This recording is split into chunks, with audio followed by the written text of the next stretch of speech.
All right, what's going on? Doing another draft film breakdown, all 22 breakdown. And on this one, we're doing linebacker from the University of Missouri, Mizzou, Nick Bolton. Nick Bolton, he's 6 foot, 232 pounds. He's had around 100 tackles the last 2 seasons for Missouri. You know, eight tackles for loss both years. In 2019, he had a couple picks. He is an exciting player. Like this year's inside linebacker crop is very exciting because you have these guys that play with speed and aggression, and that's what Nick Bolton is.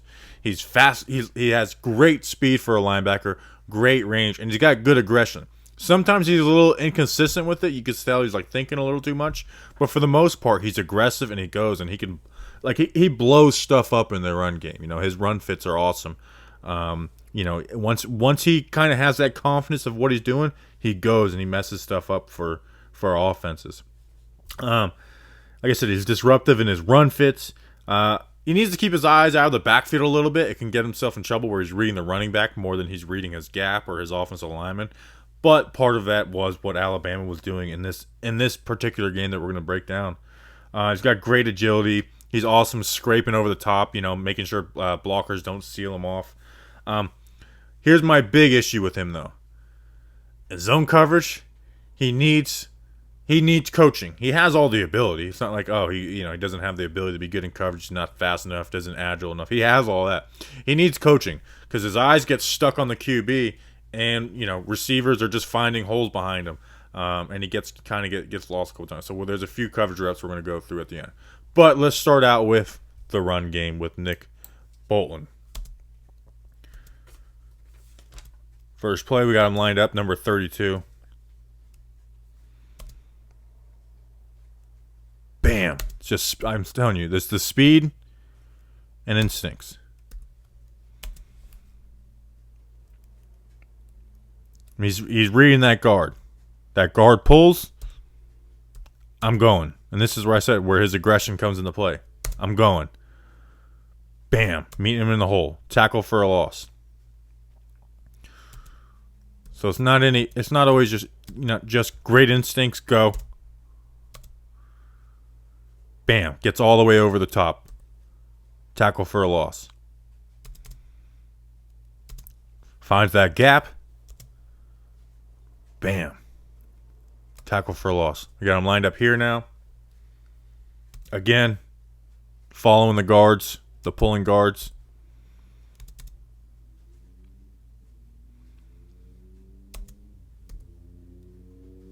Now he does overplay this a little bit. You see where he's lined up out here, and you have number 1 out here too. So this is where his gap is, because this gap is filled right here. This is where his gap is, and that's where Harris ends up going back. Like Harris originally wants to bounce this, but he sees he's got 2 people out there. But what I like about Bolton is his recoverability and agility. It's like, okay, I'm not in a great spot right here. I'm in line to get washed up by this. Bam, bounces around, makes that tackle. So like I said, I'd rather deal with him being aggressive, playing that outside, and then jumping back in, than the opposite. And you got Najee Harris, one-on-one on the outside around the edge. Got him lined up here. This play is just going to be an outside zone. They're trying to get to the corner of the end zone. Speed. Now, the entire Missouri defense does a good job. But if this tight end seals off number 9, we've got 32 here, we got the running back here, and they're going to meet at the 5.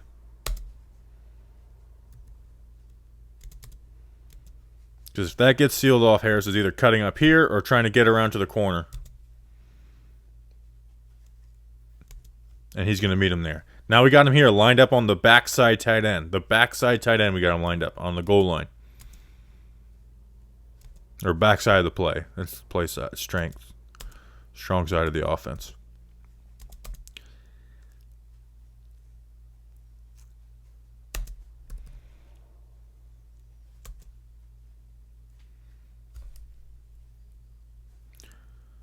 Reading those pullers. Doesn't allow this offensive lineman to get onto him and engage on him.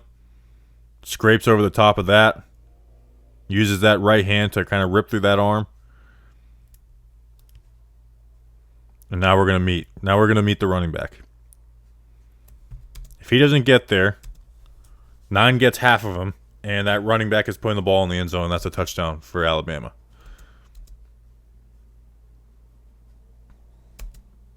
Doesn't overplay it. Keeps his hits square.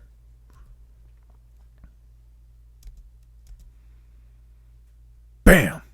Stop. That's a goal line stop. That's a goal line stop. Now we got him lined up here on this play. Again, following the pullers. Again. He follows. He's got 55 pulling. I'm going. I played aggressive. I'm playing this gap right here. Like this is the gap he's playing. Harris cuts back. On a pull, too. Harris cuts back.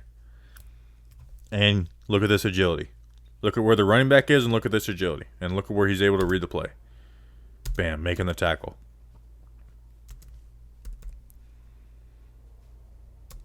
So he's starting out here and is able to, at this point, is able to jump this gap and make that tackle to keep them to a modest gain, to keep this Alabama offensive lineman that has second to third rounder, possibly a first rounder. Future guys.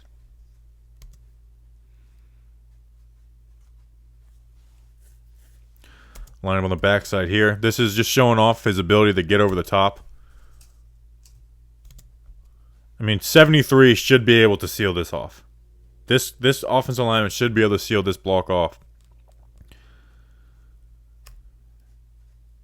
You see him read. Doesn't overcommit. And then watch the right hand. Watch the right arm.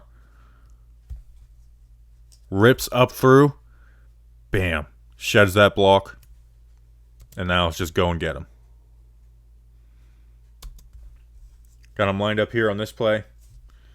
This play is a great read. Great aggressiveness. Just misses the tackle. Again, reads. Doesn't overplay it. You got him fitted up here. Him fitted up here. Okay, this is your gap. This is your gap to make the play, Nick Bolton. Plays it great. Goes low. Which I guess is kind of an issue with him as he does tackle low a lot. You know, more like a diving tackler. But it's a good read. Just got to clean up the tackle. Now we got him lined up here. Just going to shoot this gap.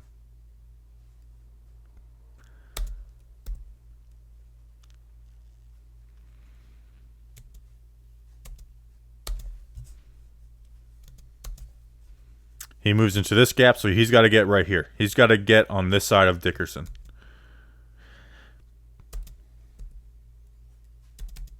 Needs to wrap that up, but what I like is the aggressiveness, the speed to go.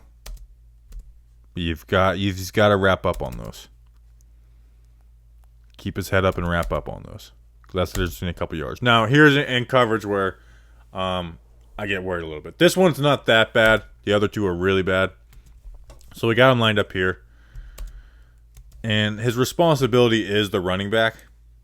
You know, like this got this curl hook, and that that running back kind of falls in that category, even though there's 15 yards of cushion. My issue is watch what he does. He's just kind of floating. He's covering grass and not a man. Watch the QB's eyes. The QB's eyes at this point are always left. So his eyes are going to stay looking over here. Now watch Bolton's head. He never even glances over to see what the action is over there. He could have this dig route right here, which would be his zone, and he wouldn't notice. Because he's looking at the QB and not looking for a man. Not seeing where this QB might be going. And that's how you get made to look bad in zone coverage. So he needs coaching in this to say, man, turn your head, find what they're doing, try and diagnose it, and get underneath it.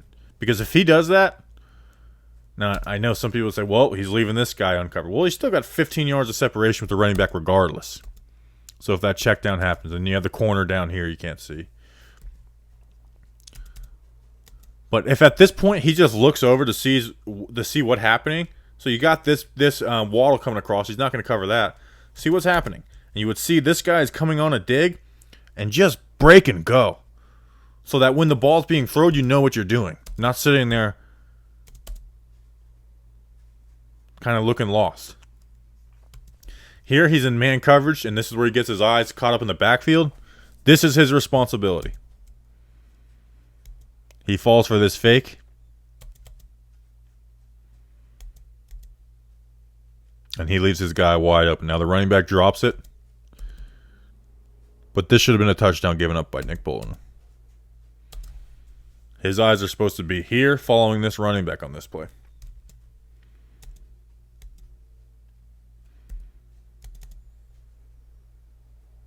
This is man coverage. It gets saved because the running back drops it. Now here, this one's frustrating.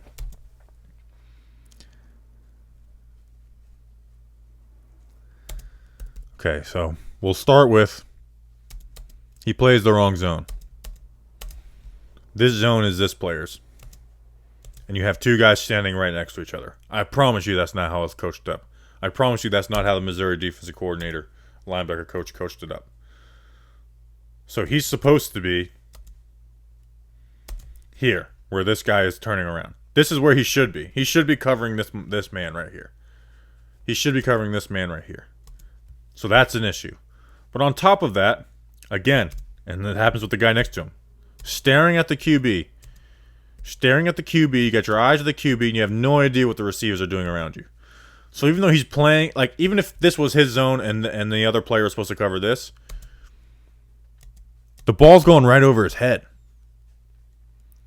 Because this wide receiver's setting up 5 yards behind him, where he could have floated back and could have had an interception on this play, or at least a tip pass. So, like I said, a lot of stuff he's got to clean up in the coverage. That stuff is very coachable, though, so there's hope for him. I think he can get in the right scheme and get coached well. You put him in a gap assignment football and not having to play 2-3 different gaps, jump gaps. So I like Nick Bolton, man. I think he's got all the potential in the world. I think he'll fit awesome in an NFL defense. He has the speed that's needed at linebacker. The coverage stuff does have to be cleaned up, but it's the type I would rather deal with a guy like that than a guy that's slow and limbering and isn't reacting quickly than a guy who just needs to be coached up on that stuff. So if you like these videos, like, subscribe, all that good stuff. And check out Nick Bolton, man. I like the guy. If your team drafts Nick Bolton, be excited about it.